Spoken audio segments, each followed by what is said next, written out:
अर्जुन और नागों की यात्रा महाभारत की एक प्रसिद्ध कथा है जिसमें अर्जुन की वीरता और उनके साहसिक अनुभवों का वर्णन है। यह कहानी हमें केवल अर्जुन के शौर्य का ही नहीं बल्कि उनके धैर्य, विवेक और कर्तव्य के प्रति उनकी निष्ठा का भी परिचय देती है। इस कहानी का विस्तार निम्नलिखित है। महाभारत के युद्ध के दौरान जब कौरवों और पांडवों के बीच भीषण युद्ध छिड़ा हुआ था, तब अर्जुन अपने बल, पराक्रम और बुद्धि से सभी योद्धाओं में अद्वितीय और अजेय बनकर उभरे थे। उनकी वीरता और रण कौशल ने कई कौरव योद्धाओं को पराजित कर दिया था। लेकिन अर्जुन के जीवन का यह केवल एक पक्ष था, उनकी यात्रा और परिश्रम का दूसरा पक्ष भी था, जो उनकी महानता और समर्पण को दर्शाता है। महाभारत युद्ध के दौरान जब कौरव और पांडव आमने सामने थे, तब अर्जुन अपने धनुष, गांडीव और अपने अमोघ तीरों के साथ युद्ध भूमि में उतरे। युद्ध के प्रारंभ में ही अर्जुन ने अपने महान पराक्रम का परिचय दिया था, लेकिन यह कहानी तब शुरू होती है जब अर्जुन को एक अत्यंत कठिनाईपूर्ण यात्रा पर जाना पड़ा। अर्जुन के पुत्र अभिमन्यु की वीर गति का समाचार जब अर्जुन को मिला, तब वे अत्यंत क्रोधित हो उठे। उनके मन में प्रतिशोध की ज्वाला प्रज्वलित हो गई और उन्होंने प्रण लिया कि वे जयद्रथ, जिसने अभिमन्यु को चक्रव्यूह में घेरकर मारने में महत्वपूर्ण भूमिका निभाई थी, का वध करेंगे। लेकिन जयद्रथ की रक्षा के लिए कौरवों ने कई योद्धाओं को नियुक्त कर रखा था। जयद्रथ के वध के बाद अर्जुन की वीरता और अधिक बढ़ गई थी। पांडवों की सेना ने जयद्रथ के वध का उत्सव मनाया, लेकिन अर्जुन का मन अभी भी शांत नहीं था। उनके मन में अभिमन्यु की मृत्यु का दुख था और वे अपने शोक और क्रोध को शांत नहीं कर पा रहे थे। पितामह भीष्म, जो उस समय बाणशिया पर थे, ने अर्जुन को समझाया और उन्हें एक तपस्वी की भांति अपने कर्तव्य के प्रति समर्पित रहने की प्रेरणा दी। भीष्म ने अर्जुन से कहा, हे पार्थ, तुम्हारा उद्देश्य केवल युद्ध में विजय प्राप्त करना नहीं है, बल्कि धर्म और न्याय की रक्षा करना भी है। तुम अपनी क्षत्रियोचित मर्यादा का पालन करो और शत्रु को उसी प्रकार देखो जैसे एक चिकित्सक रोग को देखता है, बिना किसी द्वेष या क्रोध के। भीष्म के उपदेश के बाद अर्जुन का मन कुछ शांत हुआ। लेकिन एक रात जब अर्जुन युद्ध भूमि से लौट रहे थे, तब उन्हें आकाश से एक दिव्य रथ आता हुआ दिखाई दिया। वह रथ अत्यंत तेजस्वी और चमकदार था और उसके साथ एक दिव्य योद्धा थे। वह योद्धा नागराज वासुकी का दूत था, जो अर्जुन को नागलोक आमंत्रित करने आया था। दूत ने अर्जुन से कहा, हे पार्थ, नागराज वासुकी आपको अपने लोक में आमंत्रित करते हैं। उन्होंने आपके पराक्रम और वीरता के बारे में सुना है और वे आपको सम्मानित करना चाहते हैं।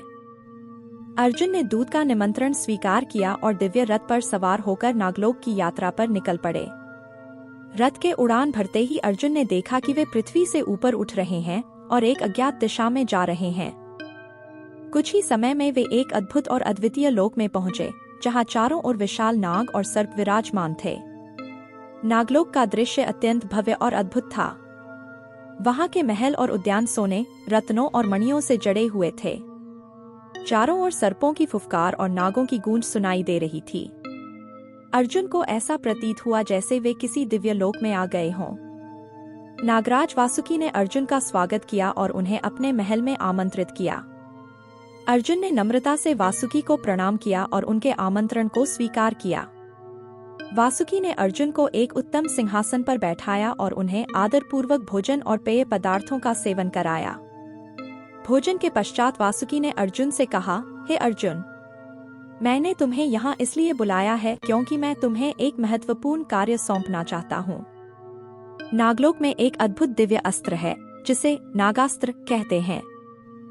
यह अस्त्र अत्यंत शक्तिशाली है और इसे केवल वही धारण कर सकता है जो सच्चे मन से धर्म और न्याय के मार्ग पर चलता है।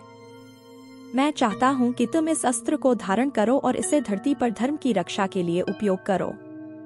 अर्जुन ने वासुकी की बातों को ध्यान से सुना और नम्रतापूर्वक उत्तर दिया, हे नागराज, मैं आपके इस सम्मान और विश्वास के लिए आभारी हूँ।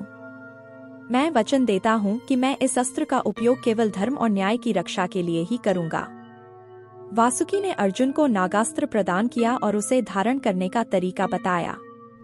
अर्जुन ने नागास्त्र को धारण किया और उसके प्रभाव को समझने के लिए एक अभ्यास किया। उन्होंने देखा कि नागास्त्र की शक्ति अपार थी और इसे संभालना अत्यंत कठिन था। लेकिन अर्जुन ने अपने धैर्य और तप के बल पर नागास्त्र को पूर्णतः नियंत्रित कर लिया। नागराज वासुकी ने अर्जुन को आशीर्वाद दिया और कहा, हे पार्थ, तुमने अपनी शक्ति और धैर्य से इस अस्त्र को धारण किया है। मैं तुम्हें आशीर्वाद देता हूँ कि तुम अपने जीवन में हमेशा धर्म और सत्य के मार्ग पर चलो और किसी भी कठिनाई से घबराओ नहीं। नागलोक हमेशा तुम्हारे साथ है। अर्जुन ने वासुकी और नागों का आभार व्यक्त किया और उन्हें प्रणाम किया। वे नागलोक से विदा लेकर अपने रथ पर सवार हो गए और पृथ्वी की ओर लौटने लगे। उनकी यह यात्रा केवल एक दिव्य अस्त्र की प्राप्ति ही नहीं थी, बल्कि एक महत्वपूर्ण सीख भी थी कि शक्ति का उपयोग केवल धर्म और न्याय के लिए किया जाना चाहिए। धरती पर लौटते ही अर्जुन ने अपने भाइयों को अपनी नागलोक की यात्रा और नागास्त्र की प्राप्ति के बारे में बताया। युधिष्ठिर और अन्य पांडव भाइयों ने अर्जुन की इस यात्रा की सराहना की और उन्हें आशीर्वाद दिया। अर्जुन की यह यात्रा महाभारत के युद्ध में एक महत्वपूर्ण मोड़ साबित हुई, क्योंकि नागास्त्र का उपयोग युद्ध के दौरान कई बार किया गया और इसने पांडवों को विजय की ओर अग्रसर किया। अर्जुन की इस यात्रा ने उन्हें केवल एक दिव्य अस्त्र ही नहीं, बल्कि एक महत्वपूर्ण सीख भी दी कि किसी भी शक्ति का उपयोग केवल धर्म और न्याय के लिए ही किया जाना चाहिए। उन्होंने अपने जीवन में इस सिद्धांत को अपनाया और हमेशा धर्म और सत्य के मार्ग पर चलते रहे। अर्जुन और नागों की यह यात्रा हमें यह सिखाती है कि सच्चे मन से किए गए कार्य और धर्म के प्रति निष्ठा हमेशा हमें सफल बनाती है। चाहे कितनी भी कठिनाई क्यों न हो, अगर हम सत्य और धर्म के मार्ग पर चलें, तो विजय हमारी ही होती है। अर्जुन का यह साहसिक अनुभव हमें जीवन के कठिन पलों में भी धैर्य और संकल्प की प्रेरणा देता है। इस प्रकार अर्जुन की नागलोक की यात्रा महाभारत का एक अत्यंत प्रेरणादायक और महत्वपूर्ण अध्याय है, जो हमें जीवन में सत्य, धर्म और न्याय के महत्व को समझाता है। तो दोस्तों, आपको ये कहानी कैसे लगी, कमेंट में जरूर बताना। धन्यवाद।